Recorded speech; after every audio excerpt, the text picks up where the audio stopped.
Okay, thank you for that.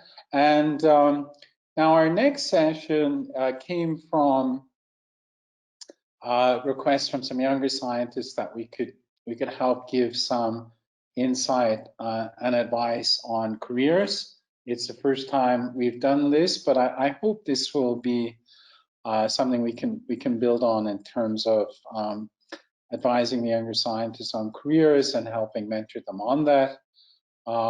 It's going to be, I suggest that we go with the panel now. You should be in the organizing group with me. We can go to sharing our video screens and start in a minute. So maybe Paul and Hanan, and let me see now. Do I have Ashwani? And Ashwani, if you're ready to join us there on the video conferencing, we can start. Yeah, I'm there. I'm just looking to. Okay, yes. I see Paul. Yeah, we'll just take a 1 minute, take a 1 minute pause before we start. And then we have Hanan. Are you there with us too?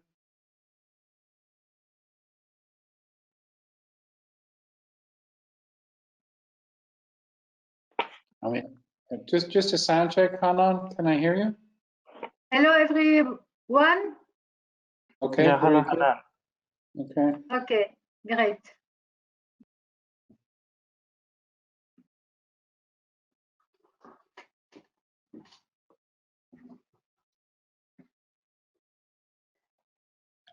And then following this session, we'll wrap up the conference with an open discussion, and I've got 9 posters to give awards to. So hopefully that motivates people to join for that. And got a very nice t-shirt we're designing for the conference, which everyone will have a chance to purchase as well. But if you want a poster award, it's a free t-shirt that will be delivered to you.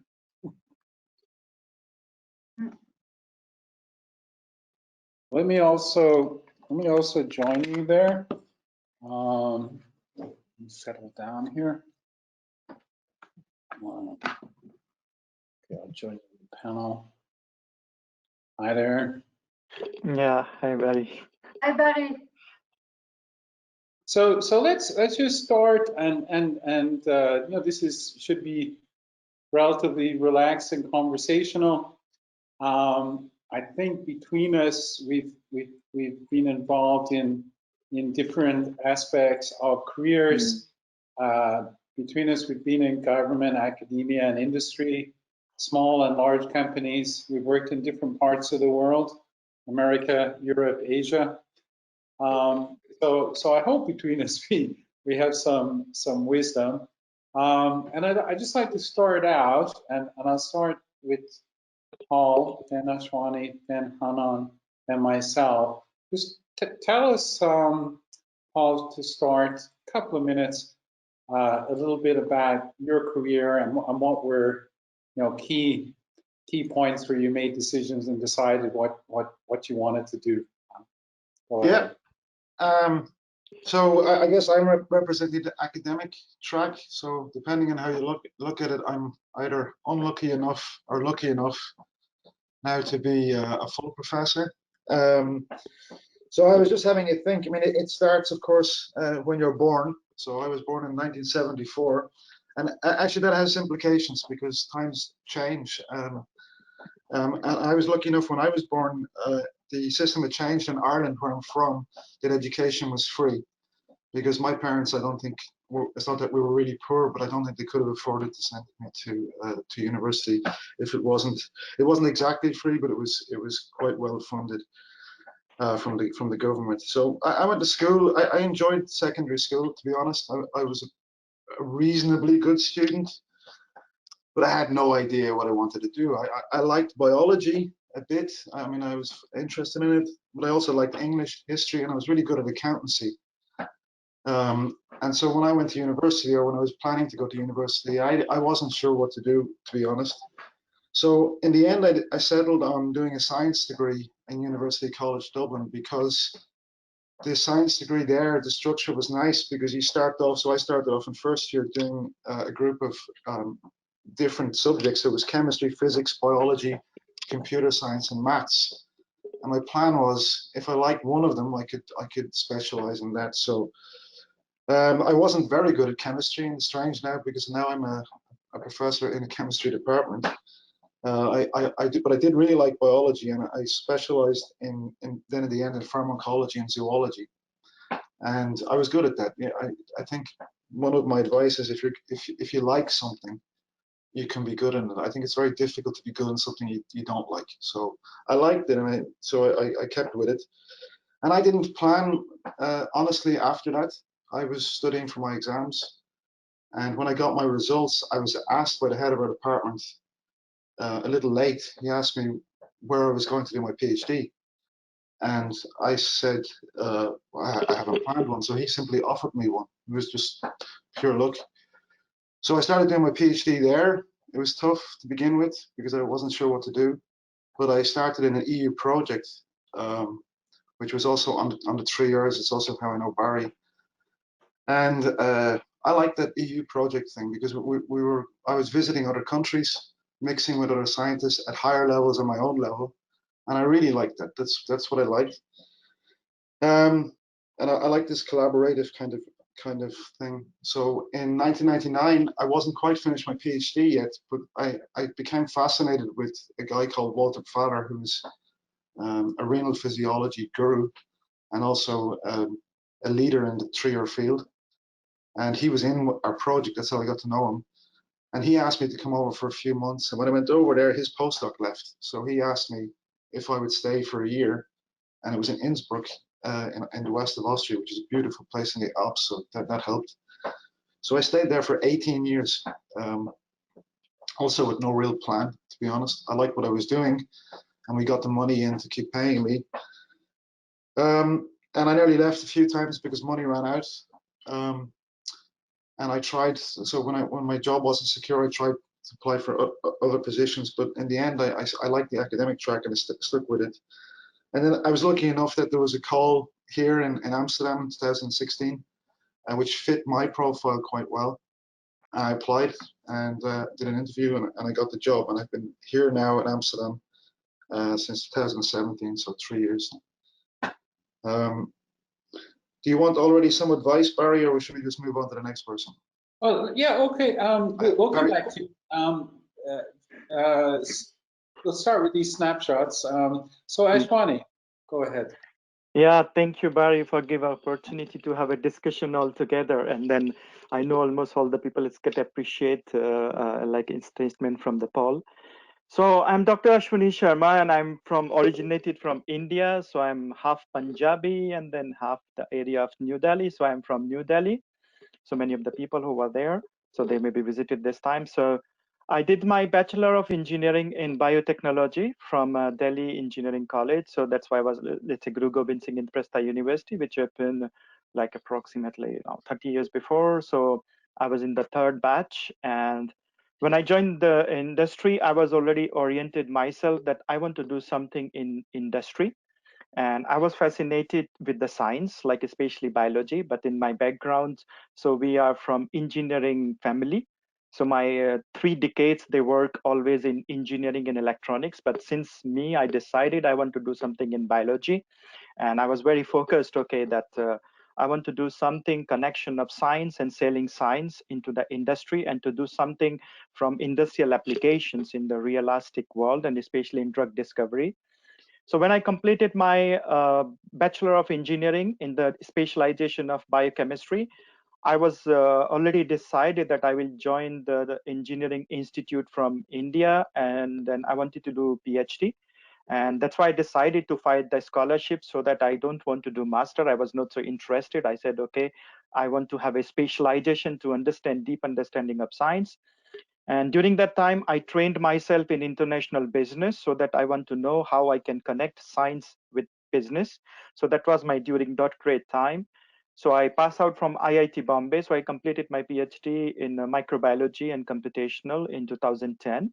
And I was trained myself in international business. Then I came to France. And I got opportunity to work in École Polytechnique, which is close to Paris. So I was working as a postdoctoral fellow, and then after completion, worked from there. From 2011 to 13, I got opportunity to work with Sanofi in Germany. And then after looking on my business track, so they said, okay, would you like to become market research manager as well? So I took this opportunity along with the research, and then I came to know, because I travel a lot in the European part to understand, especially in hospitals, pharmaceutical industries, what are their need to do drug discovery, what are the gaps are available, because I was trained more in silico during time of my postdoc. So then I decided after 2017, now I have knowledge of experiment, microbiology, and in silico, especially trained in computational chemistry. Let's apply and then to into a pure business. And since 2017, I'm a pure commercial person, but also project manager in different experimental techniques. So what I said, like when I was, you can say before bachelor, I already made my plan A and plan B and plan C. If I fail in plan A, I will do plan B. And if I will fail in plan B, I will go for plan C. But all the plan will go for one peak, that I wanted to join something in business and to connect science with the business. And I'm really happy to say now, because before that I work in different companies, like a Sanofi big company, then Biopredict, which is also a SME, very good SME in pharma sector application. Now I'm working with the Swedish company Senzagen, and that is core for biotech and cosmetic industry. So that gave me opportunity that because of my background knowledge of science, commercialization and sales. So now I'm integrating all the science, how to sell this into pharmaceutical industry and cosmetic industry. So I'm happy what I was planning before 30 years. I now a businessman, and then I hopefully in future I will become a CEO. So that is like Barry is an No, don't Hanan do is my that. inspiration. You will not be happy. So it's my long-term plan to Okay. in 10 years to have something something bigger. So it's a great opportunity to discuss all together. Thank you very much, Barry, to give us opportunity. One brief point, even CEOs need mentors. Yes, that's So, the point. Hanan, Because let's go to you. Okay. Regarding my career, I started to my studies at the university. So I did a bachelor and master degree in biochemistry, and then PhD in biochemistry and molecular and cellular biology. Basically, I always wanted to work in human health, in domain linked to human health. I wanted to do medicine, to be doctor, but I knew at the beginning it was very hard in France to do medicine. So this is why I choose to do biology and specialized with human health. This is why during my bachelor and the master degree, I did pharmacokinetic and metabolism option to be close to the pharmaceutical industry and health science. So during my PhD, I did 1 year internship in one pharmaceutical company. And then the pharmaceutical company was closed. So this is why I continued my PhD in the academic. So after the PhD, I did one postdoc in France. All my the university study was done in France. And I moved to another area in France for the first postdoc. During the postdoc, I did also teaching at the university.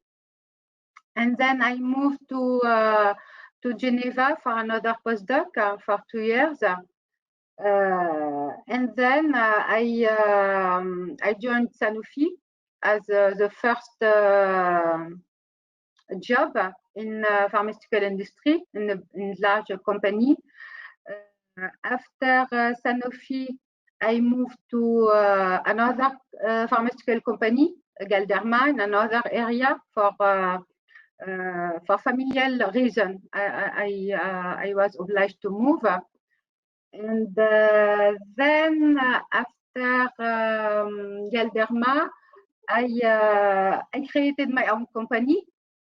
I'm entrepreneur now, and as you said, Ashwani, we need. I wanted to get skills other than science because I didn't know business and nothing in business. So this is why I did an MBA, an executive MBA during 2 years. And I finished my MBA last year. And today I am really happy with my career because I haven't planned to be entrepreneur at the beginning, but the circumstance do that, and the opportunity you take the opportunity to be entrepreneur. And today I'm very happy with my plan, with my life at professional and the familial levels. Well, thank you, Hanan. And you represent the female leadership here. I'm sorry it's not 50-50. Maybe it's something we could work on in our field and in OpenTox as well. And it's been great to see you're involved in some of our recent activities and also women like Priyanka and others who really help make this event important. And she's just joined our steering group. We're meeting later this evening, and we need to encourage this female participation. I'm kind of a strange person in terms of my career. It's been very nonlinear. I've fixed many choices in my life, and I've chosen one direction, and I often wonder what the other journeys would have been like. When I was younger, I do remember being a teenager, and I don't feel like when I look back at it, I had good mentorship. So that's something I wonder about would have value in our doing. I mean, when I was 16, I got offered a great job in industry, very well paid, and I wonder should I have chosen that, but I chose to go to college instead. When I was 20. I had this opportunity to go to Australia and travel around Australia collecting data, and then spend the other half of my time building models. I often wonder what that life would have been like, but instead I went to America. I think traveling and experiencing different cultures can be very rewarding later on in your life. The network you create, and I certainly did that in America, even though I chose to move back to Europe. But even in graduate school, I had some crises. I had basically committed to doing experimental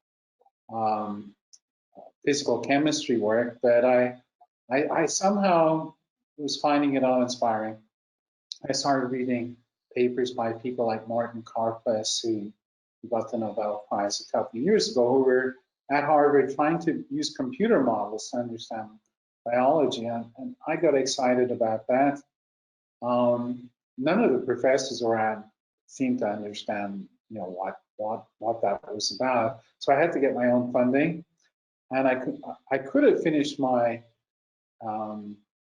my experimental, let's say, PhD, but instead I added a burden on me getting more funding, spending more time in graduate school to get into this computational science.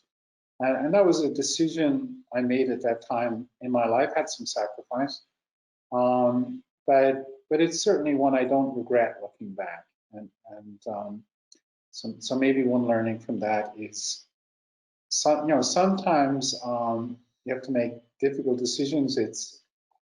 You have to go with where your heart seems to be, and like Paul said, in the end, it's important you you end up working on things you're passionate for, and it makes getting up every day easier, you know, and it gets harder as you get older, right? I also worked in government. I worked at the FDA and their research group. It's an important part of our work today. How do we interact with agencies? I don't think I could understand government as well if I hadn't actually worked there. And government agencies are interesting places to work. They do a lot of good science, a lot of very good people, and something to keep in mind with careers, even if you don't necessarily want to be in the public sector for life. It can be, I think, a very important interaction. And in our field of new methods, I see more and more of these traditional boundaries we had on government, business, and academia maybe being outdated today. We just need to collaborate more. I almost went for an academic career like Paul. I was a Hitchingsellian, the first one at Oxford, and really enjoyed my time there. It was very productive. I think I learned there being around a group of people who help each other out in their research, and have we had a professor that really allowed us to explore problems. What was a tremendous atmosphere, and I could have gone that route, but at that time I got excited this is back in the mid-90s with the emerging internet, and I decided to be an entrepreneur and go set up my first company. So that was a change I made at that point. I guess once you've done that once, you have the bug. So that's that's something I didn't find easy. I still don't find it easy today, but it's always exciting. I came to Switzerland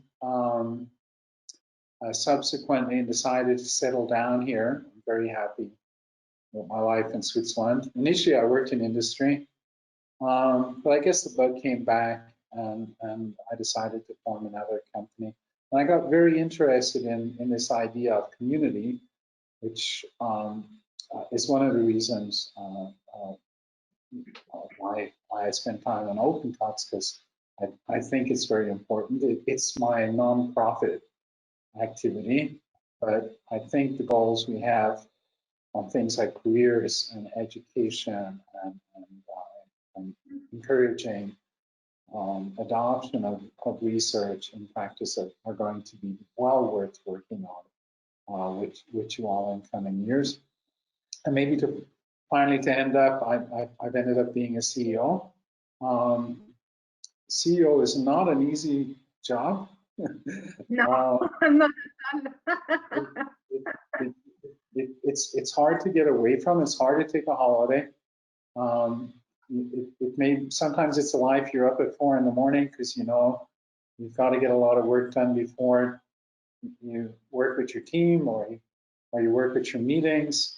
Often in startups, directions are not clear what will be successful. Most things fail. Actually, most science doesn't transfer successfully to business. It's a tough job to end up with, Ashwani, if you do that in the future. But of course, it has a lot of rewards.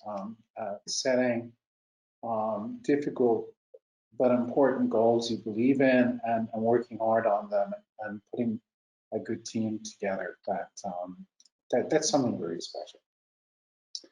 So those are introductions. I think maybe we'll go around one more time and then take some questions. So Paul, maybe I'll ask us each a different question. So you're kind of representing the professor amongst us, and maybe take one of my comments. You know, I think 21st century work is going to be different to that in the last century. So academia is one option our younger scientists have, but it's not for everyone, and most people don't reach the full professor status that you reach, and there's a lot of pressure, getting grants and so on. So what's your advice for people considering that route? To be honest, I don't think it's advisable to have that as a goal. You know, as an academic, it's our job to train other academics, but the training is not meant that they stay in academia, because it's a very tiered place, because there's not that many professor jobs for all the people. Most people doing PhDs and stuff, it's what they see while they're doing their PhD. So they see this academia, they don't see the rest too much, unless it's a special industrial kind of a PhD. And you see, you kind of want what you see, and so I guess a lot of PhDs start out wanting to be a professor, and I think that's a mistake. I didn't actually. I thought if the opportunity arose, I would try. I wasn't sure if I would be able to do it, to be honest. I'm still not sure, but I don't think it should be necessarily a goal. But if it's something you want to do, of course you have to do your career. You have to be careful that you don't lock out that opportunity. Something you said struck me. You know, you said, like I said, do something you like, but you don't know what you like necessarily, because you don't do everything. So I think one of my advices as well, that okay, if you're very good at something and you like it, then you're lucky already. But a lot of people go through life and they don't like what they do, because they obviously haven't done everything. So you should be flexible as well, and you should take all the opportunities that are given to you and try everything. And that's kind of what I did. So I knew what I didn't like to do. So I stopped doing the things I didn't like to do, and I just kept doing the things I like to do. But I like a lot of things, so that's what I like a lot of this job. I like the flexibility in the research, especially the higher you are, the more flexible. I mean, we're not completely flexible, even being the boss, but we're pretty flexible. And I like teaching, so I really like teaching, and I like this interaction with people on my own level, higher than me, and then the students and PhD levels. So, I mean, if you like that kind of stuff, and as you said, Barry, it's not easy at times, but I think no job is easy, and no career track is easy, and nobody said it was going to be, and don't expect it to be easy. But if you like it, it helps. I think somebody said, if you have a job you like, then it's not really a job. You're getting paid for something you like to do, and if that happens to you, which actually happened to me, you're really damn lucky that you go into work and getting paid. Do you think some of the younger scientists stay too long in academia? You know, like in America, PhDs can be quite long, and then we have this sort of postdoctoral period. Do you think that goes on too long? I think I had written it down, some notes. I mean, one of the things I think you should do, also know when you should give up, and you're not giving up on everything. You're just giving up on that particular career track. And then if it's not working out, you're right. Don't hang around for 15 years as a postdoc. There's lots of interesting jobs in industry and SMEs, and they're happy to have interesting people.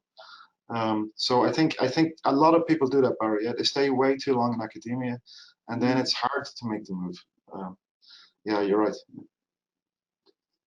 So Ashwani, maybe on challenges in geography and culture. I mean, I've mainly worked in America and Europe, but in recent years I've also been going to Africa and Asia a lot, and you realize just how different countries and contexts and cultures can be.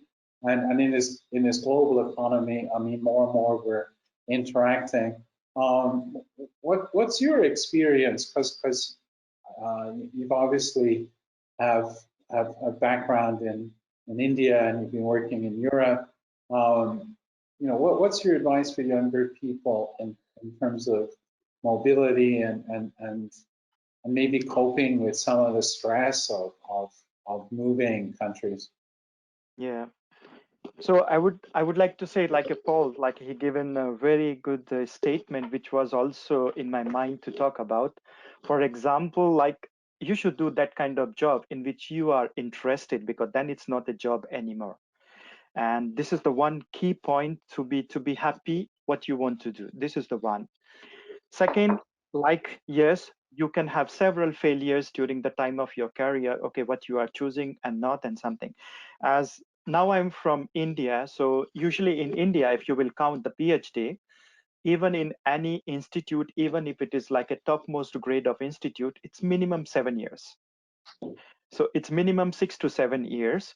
So, and as there is a geographical difference between European PhD and if you will do PhD from India, because if you cannot have PhD in India until you will have your own national scholarship in your hand.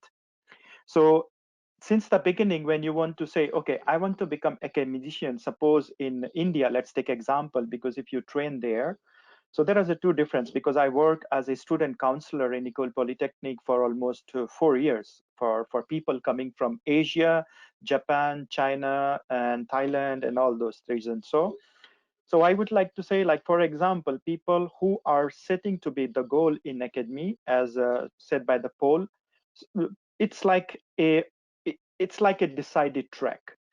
Because if you will become a academician, so you have to start from bachelor, as in different continent, the bachelor degree have different duration. So suppose in India, it's 3 years, could be 4 years.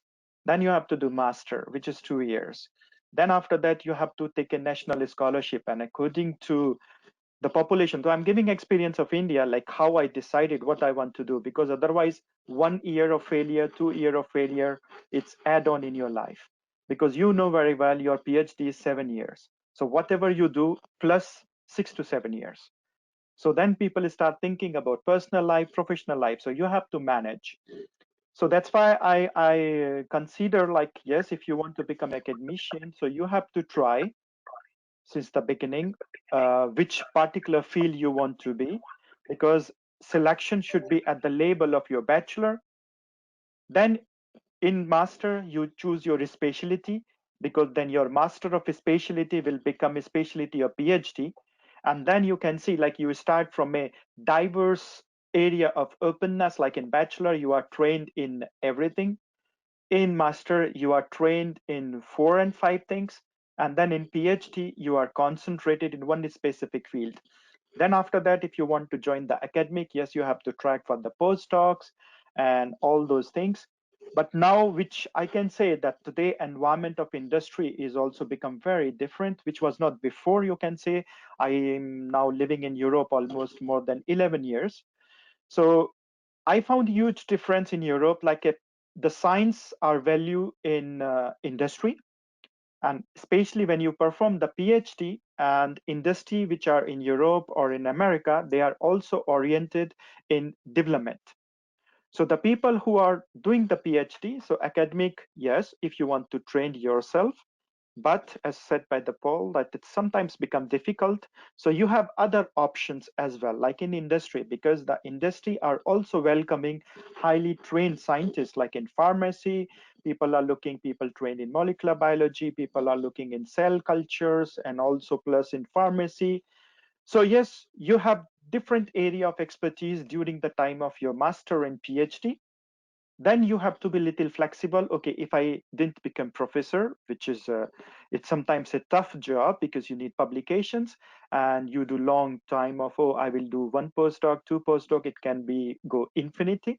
But you can have an opportunity in industry, because now they are looking people who are trained in science and to do research and development. And fortunately, you can see this coronavirus let the people understand what is the value of science now.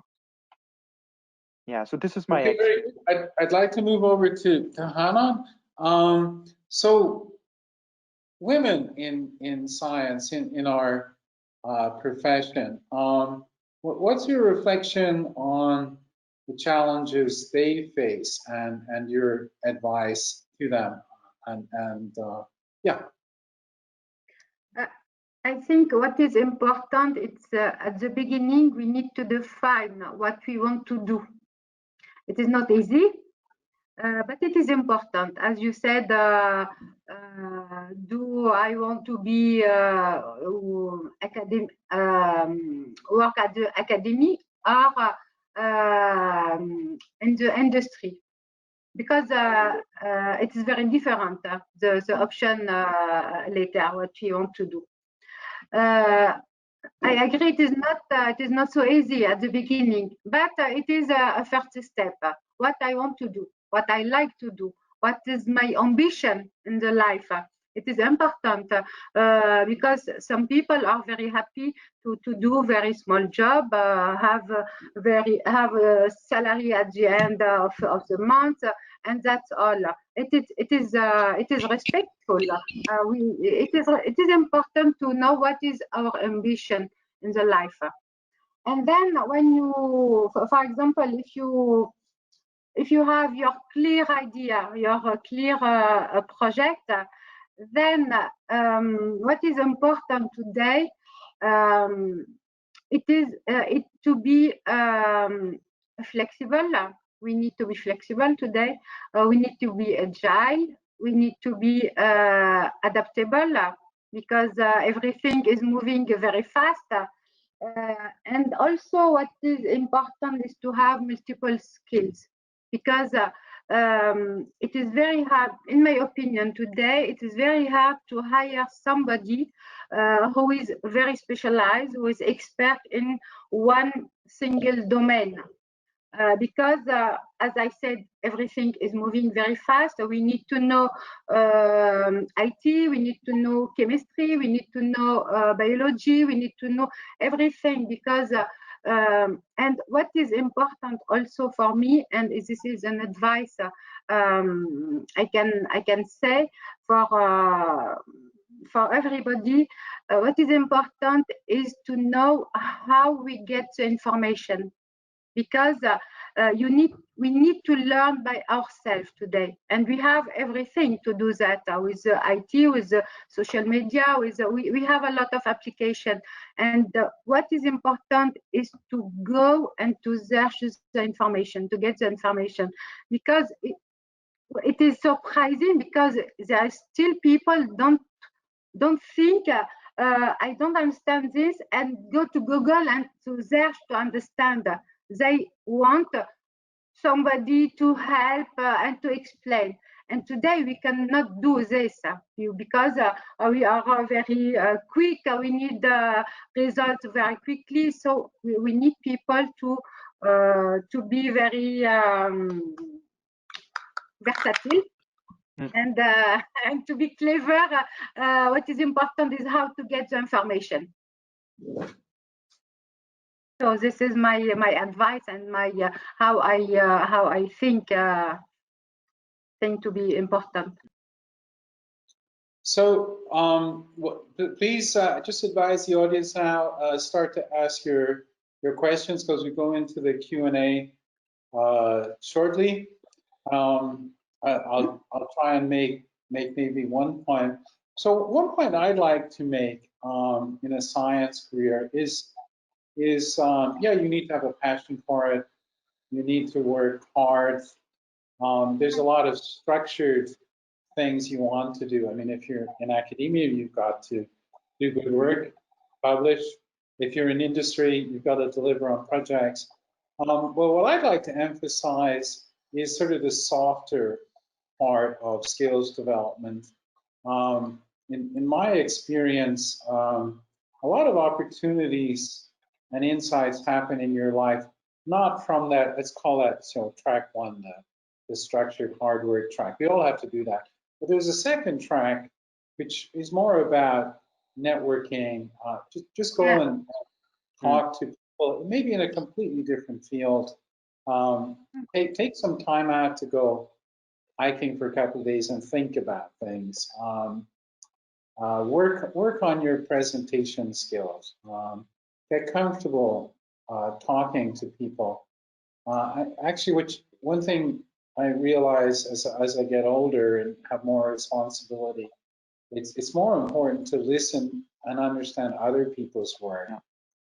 We tend to overtrain people to, oh, I have to present my work, which is okay, but learn to listen and be a good networker and develop good social skills.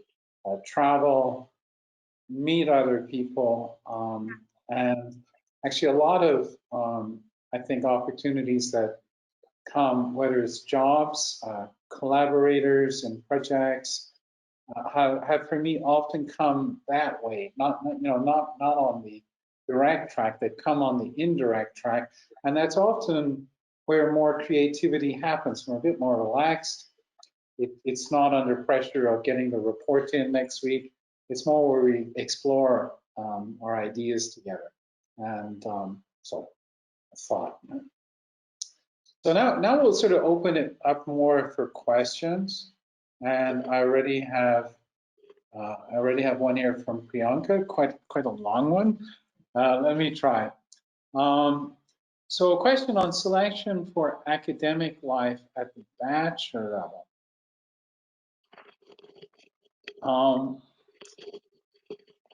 And Priyanka, maybe we'll give you we'll put you on audio for this. Trying to understand the question. So can it hold true in context with science getting more interdisciplinary, where for example, a computer science expert ends up working in the biological domain and vice versa? That's true, it's happening more and more. Why being so specific when we can explore many fields in academia, where we're trying to be innovative and get involved in discovery. So I think the point is, often we specialize and we put a lot of effort into a particular very focused set of questions with a degree or with with a particular project, but more and more our work becomes interdisciplinary. What's our advice on that? I'll go back up to Paul to start on that. To be honest, I'm not sure if I fully understand the question. Is the question how you select your bachelors? So we tend to focus people, right, on a particular track.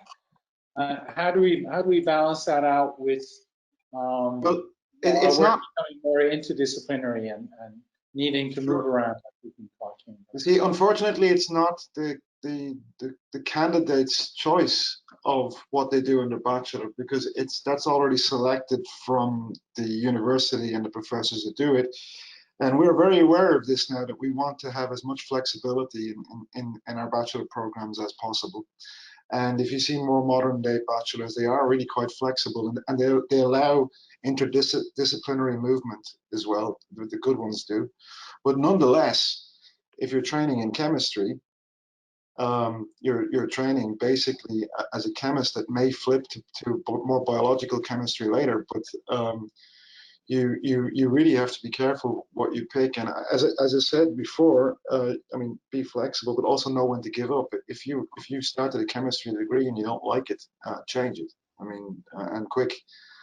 And if you don't know what you want to do, I would advise you to do something like me, because I didn't know what I wanted to do. So I picked a science degree that actually gave me exactly that flexibility, because I started off with all 4 branches of science, and I could select the ones I liked as the years went on. And it's very individualistic, because we keep saying, what do you like? Well, I know plenty of people who don't like biology, that they much prefer physics, and they don't want to stay away. In the Netherlands, they call biology fluffy science, and in a way it is, because we don't know a lot about it. And some people are really more attracted to the exact sciences, where you can exactly measure, exactly have a theory. So it depends on you. And the individual involved, what kind of branch you like.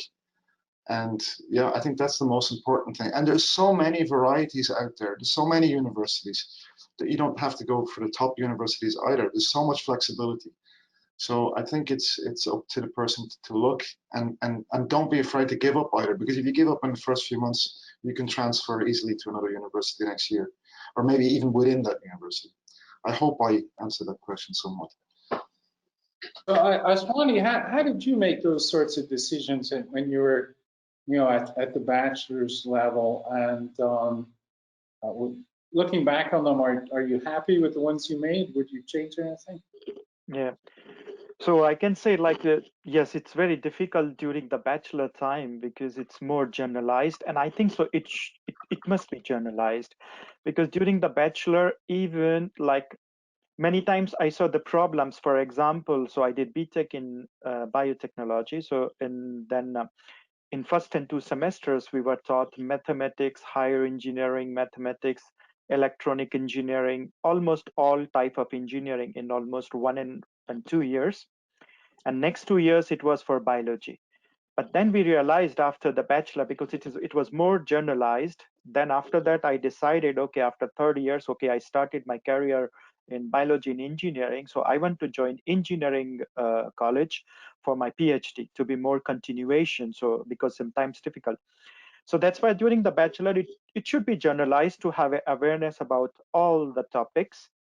And then further on, you have to choose your way, because once you are in bachelor where you have a big funnel, then after that, slowly, it becomes more specialized.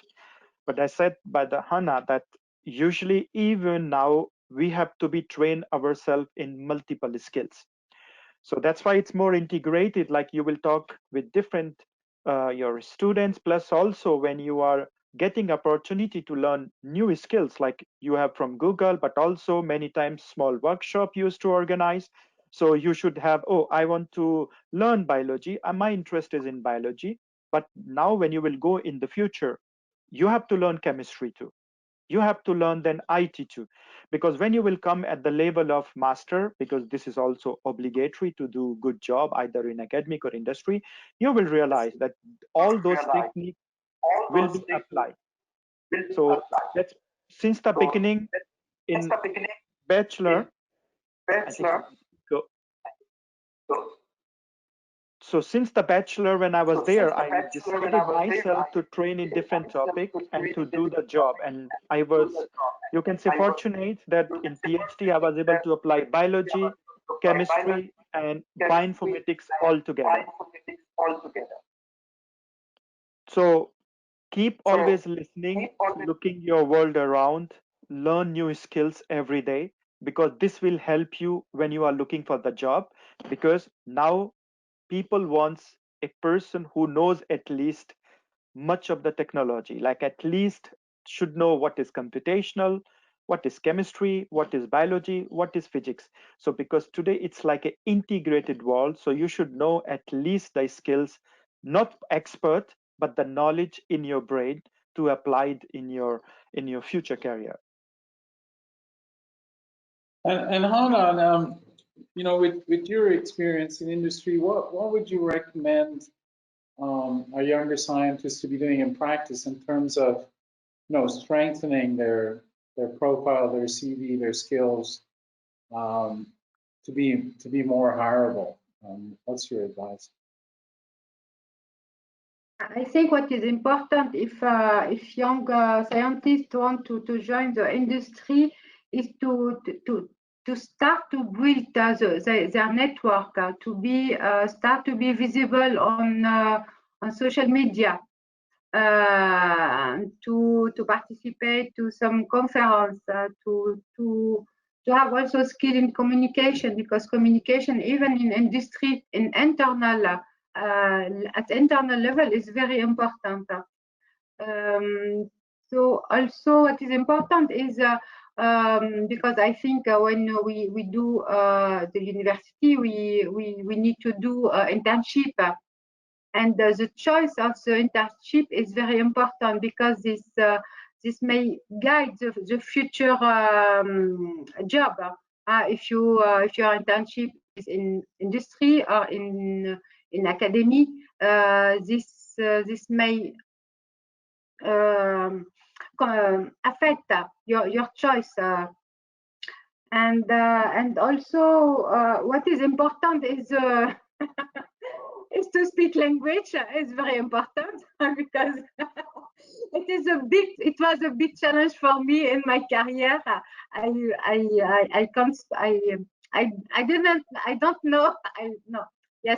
don't know speak English at the beginning, and I was in industry, and it was a global industry, and you are at the meeting from USA, your colleague from USA, and what you do.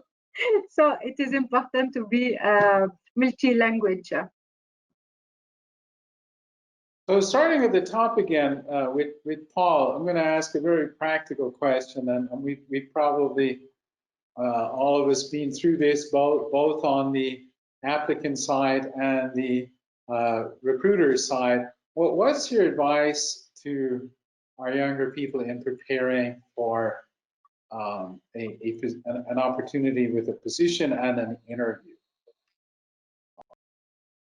How do you advise people prepare? You mean for an interview, Barry, or the whole thing?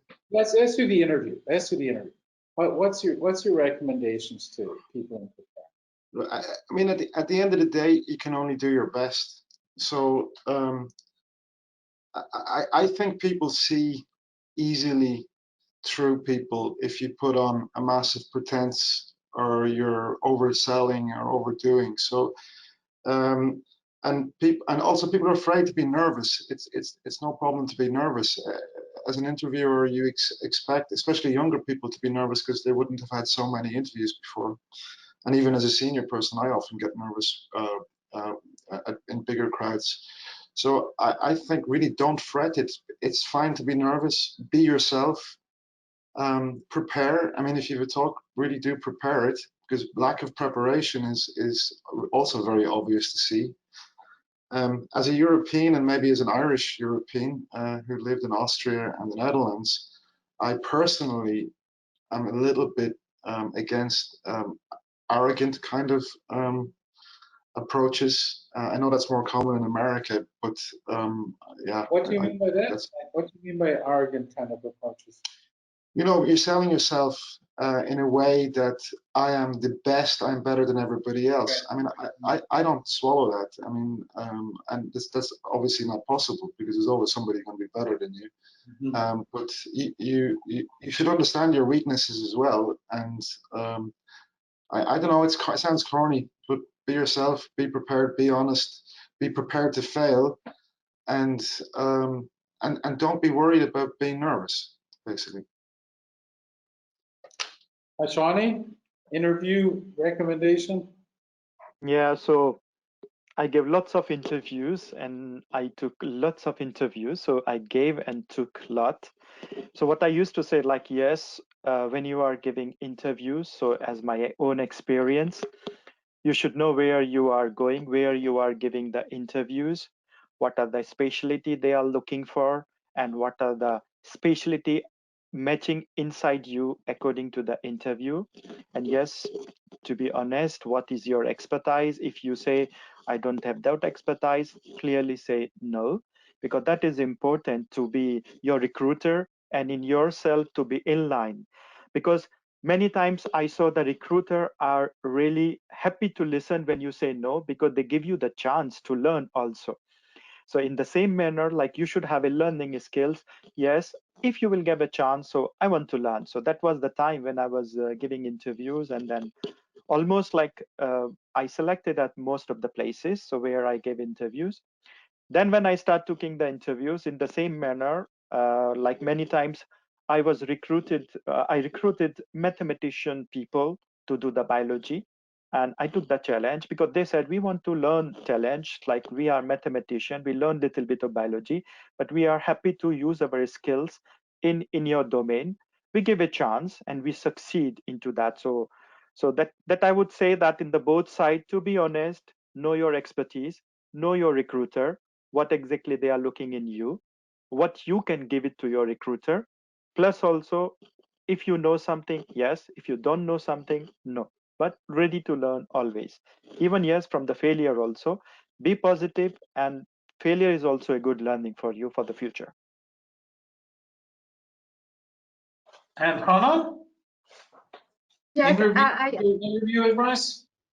Yes, I agree with Paul and Ashwani. What is important is to be honest, and what is also important for me is to be motivated. Show your motivation, because if you are not the best candidate for the position, what is really important is you want the job, you want, and show how you can help with what you know, because if I want to hire you, how can you help me?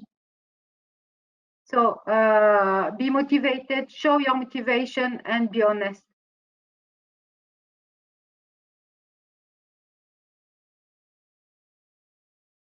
We can't hear you. Barry, you are muted. And maybe while we're on this practical topic, and I'll try to provide some wrap up at the end. Let's go back to the CV, Paul, and work down that again. What's your? I'm sure you've looked at a lot of CVs. What's your recommendations on how people prepare a CV that catches your attention compared to, you know, the larger number you get? See, I think it doesn't matter that much in academia because we're kind of boring because we judge people on the amount of publications they have and the amount of grants they have. Yeah, what I dislike in academic CVs is when there's a mixture between scientific publications and abstracts and stuff like that, because I feel like the candidate is trying to be dishonest by increasing the volume of that. I don't think there's a need in academic publications to put in all the abstract you've submitted and all the poster titles. Maybe for a PhD submission or something like that, but beyond that, no. So yeah, I don't give much credence to CVs really, because we're just counting basically. Yeah, sorry. Ashwani? Yeah, for you, so like as given application from both sides, so you should know the difference between curriculum vitae, the CV, and the resume. Many times people mix things into same. For example, if you are looking for some job in industry, so yes, you have to prepare a kind of resume, could be 1 page, but maximum 2 page. Be precise your expertise and then all those. So this is the kind of preparations, not so much of detailing. Okay, but can I interrupt, because I didn't know the distinction between those two, but I think if it's correct in my mind, what you're talking about, the motivation letter, which is the application itself really, and then the CV beside it, right? Is that what you mean, the application letter kind of as a resume? Now, so you can say, like, for example, like in curriculum vitae, so there are 2 different documents. So curriculum vitae can have 4 pages, 5 pages. You can give your details in chronological order. But when you are preparing resume, it is also a chronological order, but maximum 2 pages. So you will not put, and plus also where you are applying, that is also important, because if you will apply to academic position, you have to put publications in a long list, whatever you have.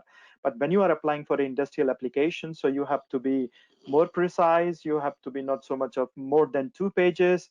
And like in CV, you can be in single column, but in resume, it should be like you have to fit everything in 1 page or 2 page. So more precise, where your expertise are in this particular experience, in your education, what you did. So it's the preparation like that. So you should know you want to send CV or you want to send resume. You are sending CV for academic position, or you are sending resume for industrial position. So you should know these 2 documents, where exactly you are applying, because people will not like to see 6 or 7 pages of document. Yes, plus then the candidate, when they are coming, prepare 5 slides about yourself, so that you can better explain, because sometimes you will miss in nervousness, but with this could be a good preparation. So I learned something there. I didn't know that, because my CV I think is 40 pages long or something. But Paul, you are a big person. No, the titles of the publications are very long, and there's a lot of people on them. That's all. Hanan, what's your advice on CV? Yeah, my advice. I receive almost every day CV from people asking for a position. So I see a lot of CV.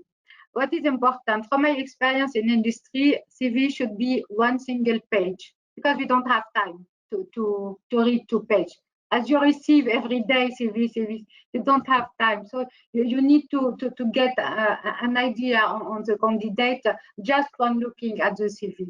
So what is important is regarding the form.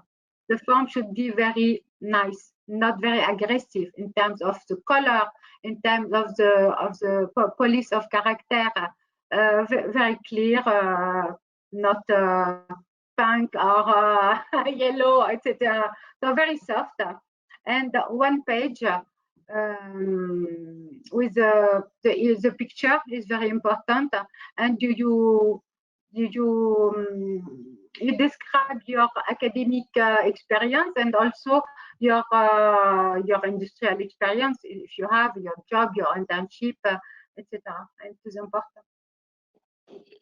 But for me, one single page. If you have publication, of course, depending on the position, you can prepare another document with the reference, but you don't need to put the reference in the CV.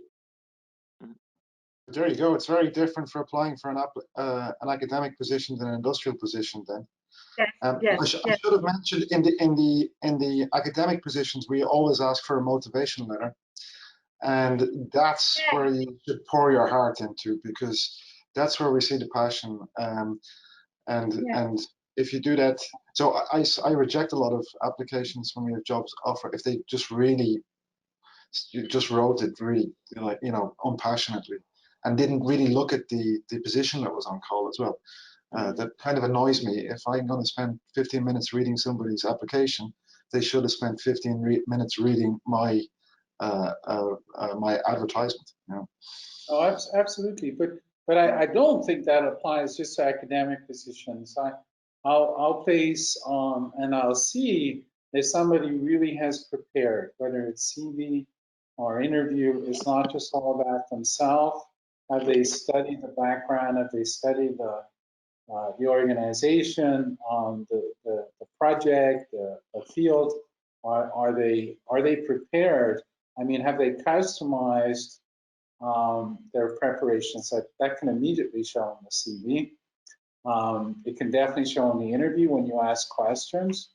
In an organization, being able to work well with new situations, other people on the team, other partners, customers, the willingness to prepare and work with others is more important in a lot of ways than what you do yourself. So sometimes I just think of where I've recruited people based on my initial interaction with them.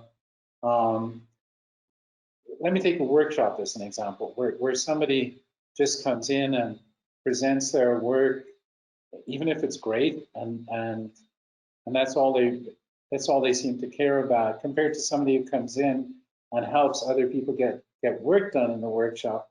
Who am I going to hire? The person who's helping other people.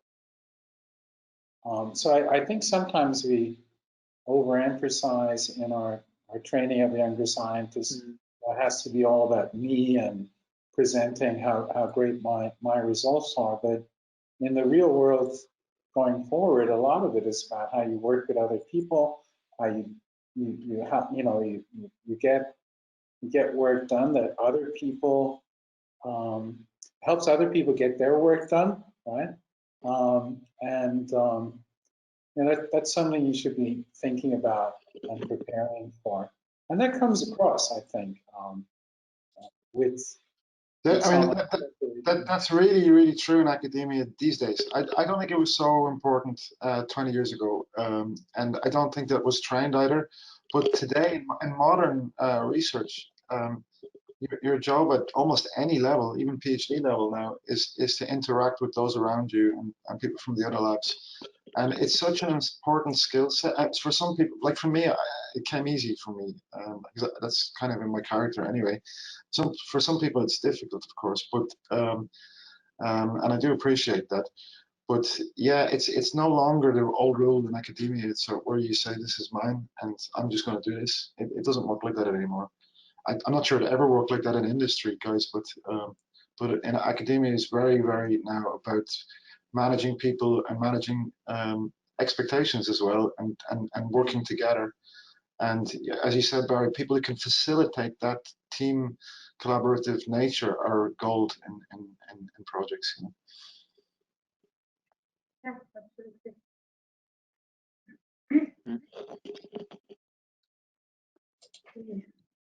Maybe a final question.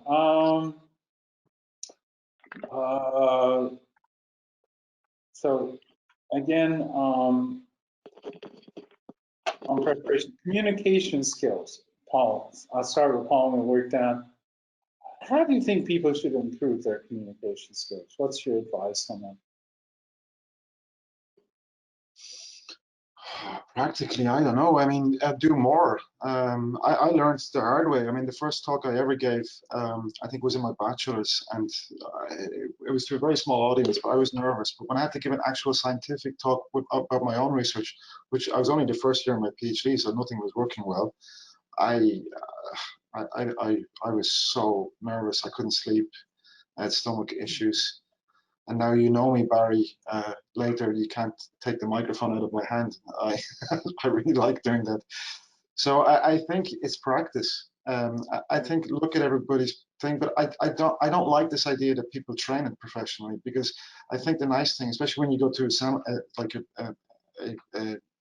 scientific conference, I like that the people have different styles and do it different ways and bring their own personality into it. You know me, I like to add jokes, but that doesn't work for other people. So I think it's for your own self to train your own style that you're comfortable with, because then people like watching it and like listening to you, even if it's awkward. I know the most cumbersome talkers, but they still find a way, and there's still some cuteness to their talks because they have their little quirks, and it's great. You were talking, Hanan, about languages as well. I think people overtrain that a bit too much to get rid of their dialects from wherever they came. I like to hear these dialects. I like to hear the Indian dialect. I like to hear the Japanese dialect and the Spanish dialect, but it still should be understandable, of course. There's nothing worse than to talk that you can't understand what they're saying. But you don't have to train out your accent, I think.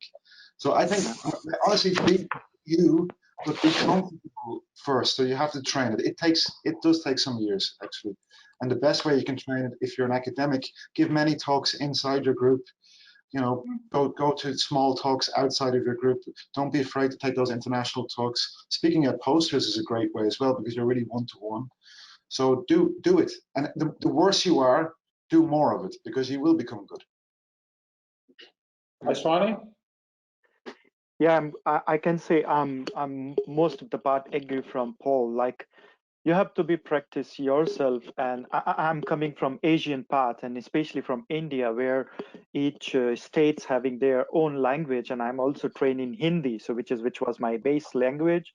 And when I spoke first time English, it was in 2000 and in front of 1,000 people. So, and then I was scared so much, and I said, okay, I want to speak something without looking on the paper, and I don't care what people are laughing. So I start making jokes. People start laughing. So I know very well I was speaking bad English, but fortunately, you can say because, unfortunately, because in India, we have to speak in English. This is official language. So yes, it's obligatory to train yourself.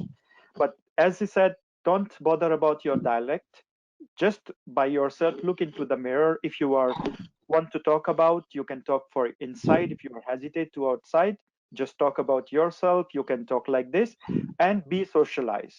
Means go talk to the friends and like this, so that you will lose your scaredness to speak into public, because yes, in the future you have to speak in public. This is one. And second, after that, like be confident when you are speaking. Yes, you could be wrong, but be confident. And then once you are confident in yourself, then you will be more expert slowly after learning. So that's my advice.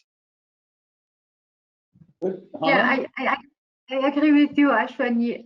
To be confident, we need to do some training at the beginning. For young scientists and young students, it is not so easy at the beginning, and there is some rules to follow. And I think training and practice will help. And then after, when you repeat, you are more confident, and it will be more easier to communicate and to present. No, because I agree with. Sorry, No. Something came to my head, because in a practical way, I think it depends on how your brain works, and everybody's brain works slightly different. But I find people, when they make a presentation, they start with the PowerPoint, and that already blocks your brain. I never do it like that. I start with an empty piece of paper and go away somewhere quiet and just draw it out what I want to talk about. So maybe don't start with PowerPoint. I mean, you need it in the end, of course. But just open your mind and think what you would like to have in and what the message would be. I remember once, many years ago, a young Barry Hardy asked me to give a 15-minute presentation in 5 minutes. I managed, but it was a challenge. But these thoughts, basically, what you want to say is if you could only have 3 minutes, what would you say? And if you can do that, then if you can figure that out, then that's already good. So I think the message is important, and you should think about the message a lot. Think for hours before you even put a PowerPoint presentation, switch it on. Yeah. And it's the same like in Hanan. So like I'm working in France and living in France almost like 7 years. And it was a challenge for me because I was knowing English. And then for me, learning French was also difficult. But I said to myself, let's learn it because this is for integration and also for you. So I start learning slowly. So locally, I used to speak English now. So something like that, which said that socialize yourself, go outside, extrovert, feel, breathe, and then start having good communication. So that will make you more confident, like to speak about nature, to speak about yourself, to speak about your future. So that will become more, but be socialized, make networks, talk to people. That will help you in your future career also for communication. Yeah, I like with the presentations I find compelling. I like to sort of have a strong storyline with some reflection, maybe even some reflection at the beginning. You know, why am I doing this? Why is it important? And usually, of course, you don't achieve the goals just with one piece of work. So some reflection at the end. You know, what did this mean, and where should it lead to? So it's kind of a reflection at the beginning and end of telling a story, and I think that sort of makes the story more interesting.